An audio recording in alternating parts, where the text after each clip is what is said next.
अस्सलाम वालेकुम नाज़रीन। डॉक्टर जाकिर नाइक ने एक अहम तरीन इंटरव्यू दिया जिसमें उन्होंने बताया कि कौन सा फ़िरका ज्वाइन करना चाहिए, कौन सा फ़िरका सही है, कौन सा फ़िरका गलत है। इसके अलावा उन्होंने और भी बहुत ही अहम गुफ्तगू की। आइए उनकी ये गुफ्तगू सुनते हैं, बाद में इस पर तफसील से बात करेंगे। अब आपको इस्लाम या मुसलमान या मज़हब हमारा प्रैक्टिस में लोगों से मिलके क्या तासुर बना आपका?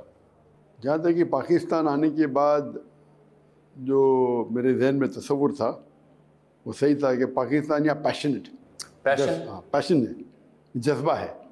और यहाँ देखा तो जज्बा और ही नज़र आया, जो तस्वुर था उससे 10 गुना ज़्यादा। तो ये हमारा काम है, लीडरों का काम है कि जज्बे को किस तरीके से चैनलाइज करें। अगर आप इस जज्बे को सही तरीके से चैनलाइज करें तो अल्हम्दुलिल्लाह इट्स एन असेट। अगर चैनलाइज सही तरीके से नहीं करे तो it can be a problem. तो अगर हम देखें कि नौजवानों में और पाकिस्तानियों में अल्हम्दुलिल्लाह जो जज्बा है, जो दीन का जज्बा है खुसूसन, वो इंतहा है माशाल्लाह। खाली उन्हें डायरेक्शन की ज़रूरत है।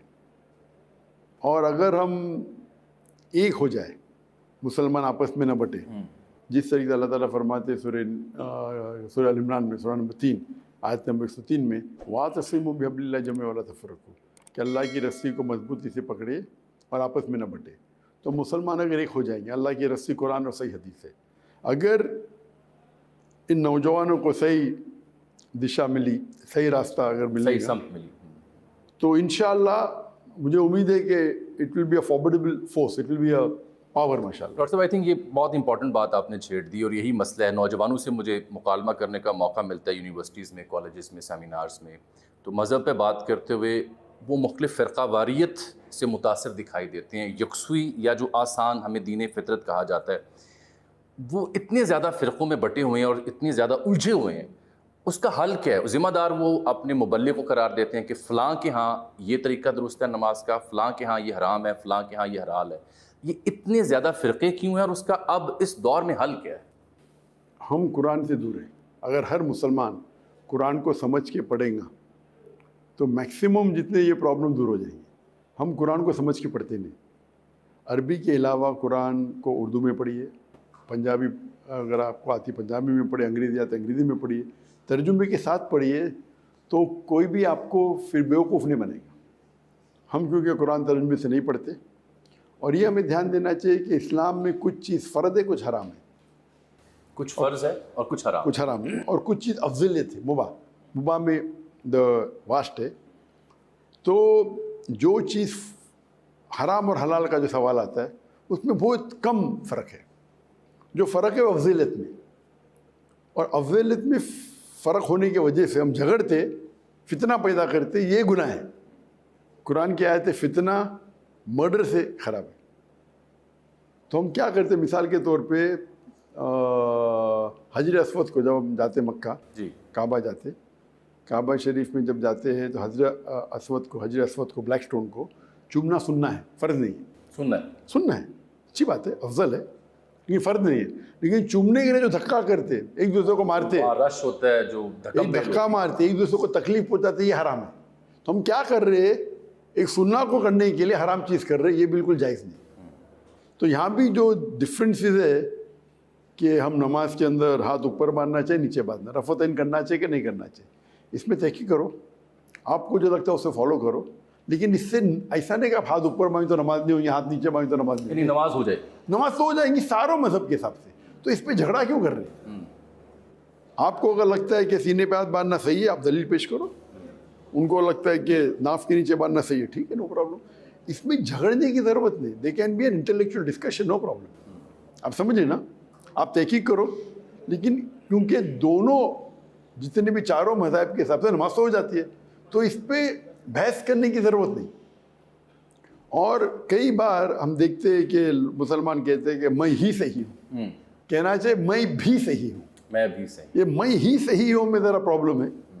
मैं भी सही हूँ अगर बोलेंगे, मैं भी सही हूँ मतलब आप भी सही हो सकते हैं। ये जो नफ्सियाती बर्तरी की आपने बात की, इसमें एक और स्कॉलर का मैं बयान सुना था जो फरमा रहे थे कि अब वक्त आ गया है दुनिया के बदलते तकाज़ों को देखते हुए कि हमें दीन इस्लाम के मुबल्लिगीन को या उनके मानने वालों को ये जो ख्याल था कि नफ्सियाती बर्तरी है हमें अपने मज़हब, इससे हट के जो चैलेंजेस हैं उसके मुताबिक अपने आप को अकोमोडेट करना चाहिए। How and is that statement true? Allah की आयत है। अल्लाह ताला फरमाते हैं सूरह इमरान में सूरह नंबर 3 आयत नंबर 19 में, इन्नद्दीन इंदल्लाहिल इस्लाम, इन्नद्दीन इंदल्लाहिल इस्लाम, the only religion sight of Allah is Allah के नज़दीक एक ही दीन है इस्लाम। तो इसको तो हम कभी भी छोड़ ही नहीं सकते। अगर ये कोई बोलता है कि हमें छोड़ देना चाहिए, नहीं मानना चाहिए कि इस्लाम ही सही है, बिल्कुल गलत है। ये मैं बात कर रहा था आपस के मुसलमान के मसलक के दरमियान। लेकिन जहाँ तक कि इस्लाम और दीगर मज़ाहिब का सवाल है, इसमें कोई दो राय ही नहीं।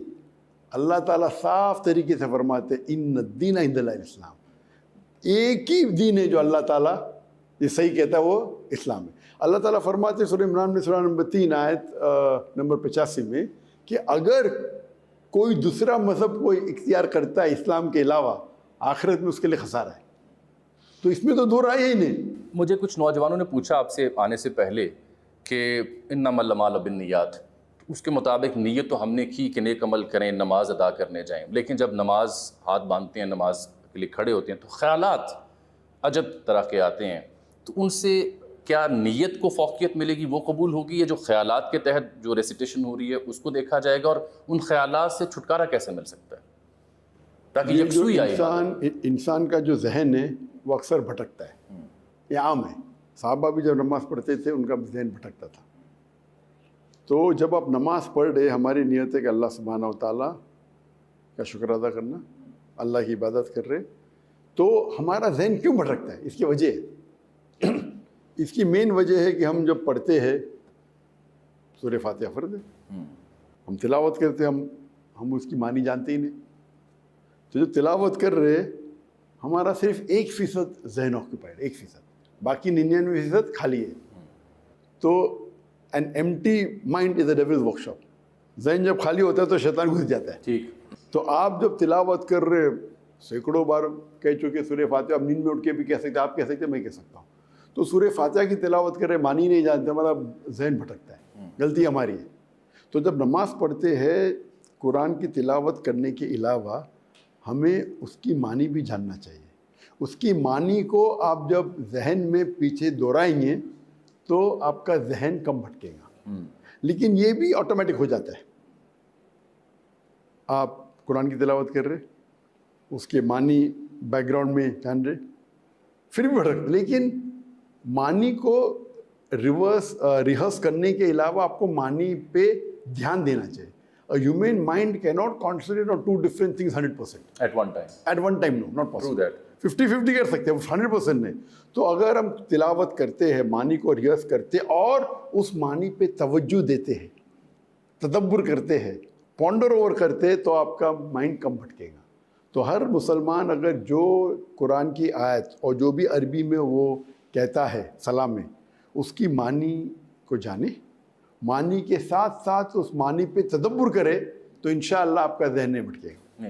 डॉक्टर साहब, एक और टैग लगता है कि हमारा रिलीजन या हमारा नौजवान मुतशद्दिद है, एक्सट्रीमिस्ट है, टैग ऑब्वियसली लगाया गया है। एक नौजवान पूछता है कि इस टैग के ऊपर मैंने आर्गूमेंट करना हो against those who are labelling me being an extremist, so what should be my ploy? अगर मुझे कोई कहता है एक्सट्रीमिस्ट, तो मैं बोलता हूँ मैं एक्सट्रीमिस्ट हूँ। I'm extremely kind, I'm extremely loving, I'm extremely honest. What is wrong in being extremely loving, extremely kind, extremely honest? क्या गलत है? You can't be part honest, कि अगर मेरा फ़ायदा होता है तो मैं honest हूँ, मैं फ़ायदा नहीं होता है तो honest नहीं हूँ। कुरान की आयत है कि be extremely honest, extremely हक की बात करो। कुरान कभी भी नहीं कहता कि आधी हक की बात करो। तो ये हमारी तालीम में be extremist but in the right direction. Do not be extremist in the wrong direction. तो extremist होना गलत बात नहीं है, एक्सट्रीमिस्ट होना गलत बात बिल्कुल नहीं है, लेकिन extremist in the correct direction. और अगर आप कुरान की तालीम पे एक्सट्रीमिस्ट है कि कुरान के हर कलाम के ऊपर मैं अमल करूँगा 100%, अच्छी बात है, आप दुनिया में अमन लाएंगे। मिसाल तो कुरान में लिखा है सूरह माइदा में सूरह नंबर 5 आयत नंबर 32 में, अगर एक इंसान कोई दूसरे इंसान का कत्ल करता है, एक मुस्लिम हो या गैर मुस्लिम हो, कोई दूसरे इंसान का, मुस्लिम या गैर मुस्लिम का कत्ल करता है, बिना कत्ल के बदले कत्ल, या बिना वो कोई ज़मीन पे फसाद फैला रहा है, गोया के सारे इंसानियत का कत्ल कर रहा है। और अगर एक इंसान दूसरे इंसान की जान बचाता है, वो गोया के सारे इंसानियत की जान बचाता है। ये आयत पे तुम एक्सट्रीमली फॉलो करूँगा ना तो टेररिज्म ही हिल जाएंगी। आप नहीं बोल सकते मैं पार्टली फॉलो करूँगा, तो मैं एक्सट्रीमिस्ट हूँ। मैं किसी इंसान का कत्ल नहीं करूँगा, चाहे मुस्लिम है, किसी भी बेगुनाह इंसान का, चाहे मुस्लिम है गैर मुस्लिम, मैं नहीं कत्ल करूँगा। और अगर किसकी जान बचाऊँ, मैं डॉक्टर हूँ, मैं ये नहीं देखूँगा मुस्लिम है क्या गैर मुस्लिम हूँ। आप समझ रहे, आई एम एन एक्सट्रीमिस्ट, मैं उसकी जान बचाऊँगा चाहे मुस्लिम है गैर मुस्लिम हूँ।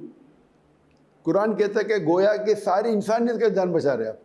तो कुरान की हिदायत पे एक्सट्रीमली अमल करना बहुत अच्छी बात है, जो चीज़ गलत है उस पर एक्सट्रीमली फॉलो मत करो। नाजरीन, डॉक्टर जाकिर नाइक हमेशा से इस बात पर जोर देते हैं कि फ़िरक़ों में मत बटो, और अल्लाह ताला ने भी कुरान पाक में फरमाया कि फ़िरक़े में मत बटो, बल्कि एक यूनिटी के साथ एक होकर खड़े हो जाओ और यूनाइटेड हो जाओ। तो डॉक्टर जाकिर नाइक ने हमेशा कुरान की ये तफसीर आपके सामने रखते हुए आपके सामने हक़ाइक़ रखे और उस कुरान मजीद की तफसीर को आपके सामने उसका खुलासा किया।